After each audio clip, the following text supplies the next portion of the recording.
প্রিয় দর্শক, আজ আমরা এসেছি নবীগঞ্জ উপজেলার পানিউন্দা এলাকায় দেউলিয়া পাহাড় ভ্রমণে। দেউলিয়া পাহাড় ভ্রমণে আপনারা আমাদের সাথেই থাকুন। আমরা পাহাড়ের নিচ থেকে বেয়ে বেয়ে উঠছি পাহাড়ের দিকে। এই পাহাড়ে ওঠার নির্দিষ্ট কোনো রাস্তা নেই। এই যে এদিকে মানুষ চলাচল করে, তাই এইদিকে আমরা পায়ে হেঁটে পাহাড়ের দিকে উঠছি। এই যে আপনারা দেখছেন আমাদের পুরো টিম এই পাহাড় বেয়ে বেয়ে ধীরে ধীরে আমরা পাহাড়ের দিকে এগিয়ে চলছি। পাহাড়টি আসলে অনেক উঁচু। আমরা হেঁটে হেঁটে ধীরে ধীরে এই পাহাড়ের মধ্যবর্তী স্থানে চলে এসেছি। পাহাড়ের উপরে ছাগল গুড়ি গুড়ি খাচ্ছে। আমরা পাহাড়ের উপর দিকেই হাঁটছি। দর্শক, বলে রাখছি এই পাহাড়ে কিন্তু মানুষ কচু হলায়। এই যে দেখতে পাচ্ছেন অলরেডি আমরা পাহাড়ের অনেক উঁচুতে চলে এসেছি।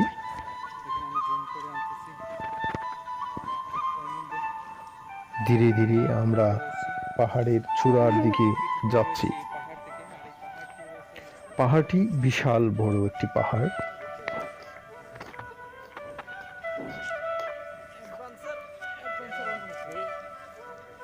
আসলে আমাদের নবীগঞ্জ এলাকার অনেক মানুষেরই অজানা এই পাহাড়। খুবই গভীর বনের ভিতরে এই পাহাড়। এই পাহাড়ের উপর থেকে পার্শ্ববর্তী উপজেলা শ্রীমঙ্গল এবং মৌলভীবাজার জেলা দেখা যায় সুস্পষ্ট।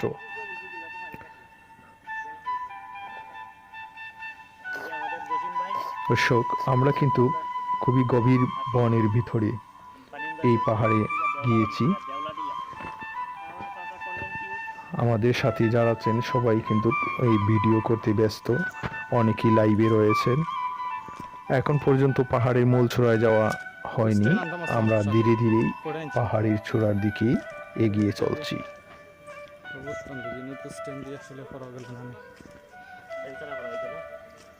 খুবই চমৎকার ভিউ। পাহাড়ের উপর থেকে যেদিকে তাকাই সেদিকে সুন্দর প্রাকৃতিক সৌন্দর্য। এই হচ্ছে পাহাড়ের চূড়ায় একটি মাজার। এই মাজারটি একজন অলির বলে এলাকার মানুষের ধারণা। ওনার নামেই কিন্তু এই পাহাড়ের নামকরণ করা হয়েছে দেউলিয়া পাহাড় বা দেউলা পাহাড়। আর এই মাজারের যে অলি, ওনাকে নাকি ওনার সম্বোধন করেন দেউলা পীর হিসেবে। এই পাহাড়ের চূড়ায় এই মাজারটি। দর্শক, এই যে দেখতে পাচ্ছেন খুবই পুরাতন আদি বড় বড় পাথর। এই পাহাড়ের চূড়ায় অনেকগুলো এরকম পাথর রয়েছে। দর্শক, এই পাহাড়ের প্রাকৃতিক সৌন্দর্য রয়েছে ভিডিওর আরেকটি অংশে। আশা করছি আপনারা সবাই সেই ভিডিওটি দেখবেন।